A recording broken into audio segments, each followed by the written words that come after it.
नमस्कार। सपने एक ऐसा शब्द है जिसके बारे में लगता है कि हम सब कुछ जानते हैं, पर असल में शायद कुछ भी नहीं। हम सब सपने देखते हैं, है ना? लेकिन क्या हम उन्हें सच में समझते हैं? तो चलिए, आज इसी रहस्य की परतों को खोलने की कोशिश करते हैं। तो सबसे पहला सवाल जो दिमाग में आता है वो यही है कि ये जो सपने हैं, क्या ये बस हमारे दिमाग की बनाई हुई रात की कहानियां हैं या फिर इनके पीछे कोई गहरा मतलब है। देखिए, बिल्कुल आसान भाषा में समझें तो सपने वो कहानियां और तस्वीरें हैं जो हमारा दिमाग तब बनाता है जब हम सो रहे होते हैं। मतलब हमारा शरीर तो आराम कर रहा होता है, पर दिमाग वो तो पूरी तरह से जागा हुआ और एक्टिव होता है। और ये कितना एक्टिव होता है अंदाजा लगाइए। एक्सपर्ट्स मानते हैं कि हम एक रात में कम से कम 4 से 5 बार सपने देखते हैं। हाँ, ये अलग बात है कि सुबह उठने पर हमें वो याद रहे या ना रहे। अच्छा, अब जो सबसे मजेदार, सबसे अजीब या कभी-कभी सबसे डरावने सपने होते हैं ना, वो नींद के एक बहुत ही खास हिस्से में आते हैं। इसे कहते हैं आरईएम, यानी कि रैपिड आई मूवमेंट। इस वक्त हमारा दिमाग अपनी क्रिएटिविटी के पीक पे होता है। तो फिर चलिए, अब उस सबसे बड़े सवाल पर आते हैं, आखिर हम सपने देखते ही क्यों हैं? सच कहूं तो इसका कोई एक सीधा सादा जवाब तो है नहीं, लेकिन वैज्ञानिकों ने कुछ बहुत ही दिलचस्प थ्योरी जरूर दी हैं। तो पहली और सबसे कॉमन थ्योरी ये है कि सपने हमारी यादों को कह सकते हैं कि ऑर्गेनाइज करने का एक तरीका है। जरा सोचिए, दिन भर में हम कितना कुछ देखते हैं, सुनते हैं, महसूस करते हैं। हमारा दिमाग रात में इन सबको प्रोसेस करता है। इसे ना अपने दिमाग के लिए एक फाइलिंग सिस्टम की तरह समझ सकते हैं। जब हम सो रहे होते हैं तो ये दिन भर की सारी फाइलों को छांटता है, काम की बातों को सेव करता है और बाकी को हटा देता है। और ऐसा हो सकता है कि ये सपने उसी फाइलिंग प्रोसेस का एक हिस्सा हों। अब जहां पहली थ्योरी याद रखने की बात करती है, वहीं ये दूसरी थ्योरी ठीक इसके उलट है। ये भूलने के बारे में है। इसे कहते हैं रिवर्स लर्निंग। ये थियरी कहती है कि सोते समय हमारा दिमाग अपने अंदर के लाखों करोड़ों कनेक्शंस को रिव्यू करता है, और अगर उसे कोई रास्ता कमजोर या फालतू का लगता है तो वो उसे हटा देता है। तो सपने दिमाग की सफाई का एक साइड इफेक्ट भी हो सकते हैं। और ये सफाई बहुत ज्यादा जरूरी है। ये दिमागी सफाई हमारे सोचने समझने की जरूरी क्षमता को पैरासिटिक थॉट्स, मतलब फालतू के विचारों के शोर से बचाकर रखती है।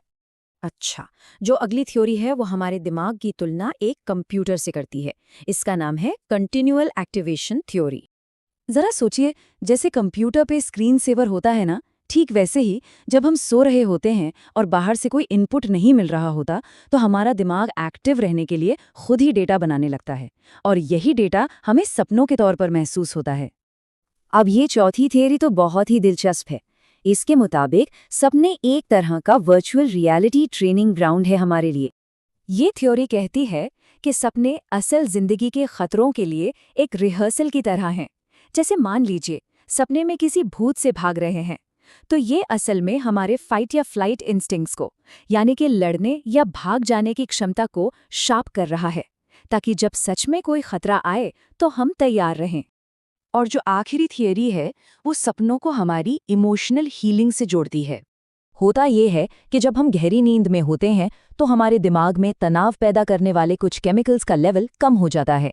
कुछ रिसर्चर्स का मानना है कि यही वो टाइम है जब हमारा दिमाग दर्दनाक अनुभवों के इमोशनल बोझ से खुद को आज़ाद करता है।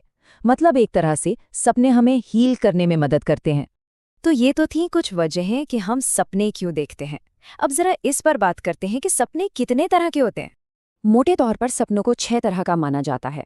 चलिए फटाफट इन्हें समझते हैं। सबसे पहले डे ड्रीम्स, यानी दिन में देखे जाने वाले सपने, जब हम जागते हुए ही ख्यालों में खो जाते हैं। फिर आते हैं फॉल्स अवेकनिंग ड्रीम्स। इसमें ऐसा लगता है कि हम जाग गए हैं, अपना दिन भी शुरू कर दिया है, और फिर अचानक से आंख खुलती है तो पता चलता है, अरे वो सब भी एक सपना ही था। तीसरे हैं ल्यूसिड ड्रीम्स। ये तो कमाल के होते हैं, जब सपने में ही पता चल जाए कि ये एक सपना है, और कभी-कभी तो हम उसे कंट्रोल भी कर सकते हैं। चौथे नाइटमेयर्स, यानी डरावने सपने, जो हमें डर या चिंता से भर देते हैं। पांचवें हैं प्रोफेटिक ड्रीम्स, ऐसे सपने जो ऐसा लगता है कि भविष्य की किसी घटना की भविष्यवाणी कर रहे हैं।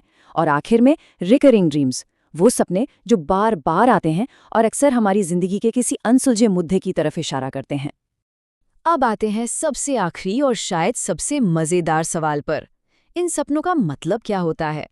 वैसे सपनों का मतलब निकालने की कोशिश कोई नई बात नहीं है, ये तो मेसोपोटामिया की सभ्यता से चला आ रहा है। आज का जो मॉडर्न व्यू है वो ये मानता है कि हमारे सपने हमारी छिपी हुई इच्छाओं, हमारे अनकहे डर और उन ख्यालों का सिंबल हो सकते हैं जिन्हें हम जागते हुए शायद खुद से भी छुपाते हैं। इसको ना एक उदाहरण से समझते हैं। मान लीजिए कोई सपने में खुद को भागता हुआ देख रहा है। तो इसका मतलब ये हो सकता है कि वो इंसान असल जिंदगी में किसी प्रॉब्लम या जिम्मेदारी से भाग रहा है। बिल्कुल इसी तरह सपने में खुद को गिरते हुए देखना, इसका मतलब ये हो सकता है कि कोई अपनी जिंदगी में चिंता या कंट्रोल की कमी महसूस कर रहा है। सपनों का जो सिंबॉलिक मतलब होता है ना, वो बहुत पर्सनल हो सकता है। सपने वाकई एक पहेली है। वो हमारी यादें सहेजते हैं, हमारे दिमाग की सफाई करते हैं, हमें खतरों के लिए तैयार करते हैं और शायद हमारे जख्म भी भरते हैं। तो इन सभी थ्योरीज को जानने के बाद अब क्या लगता है, अपने खुद के अनुभवों के आधार पर इनमें से कौन सी थ्योरी सबसे ज्यादा सही लगती है?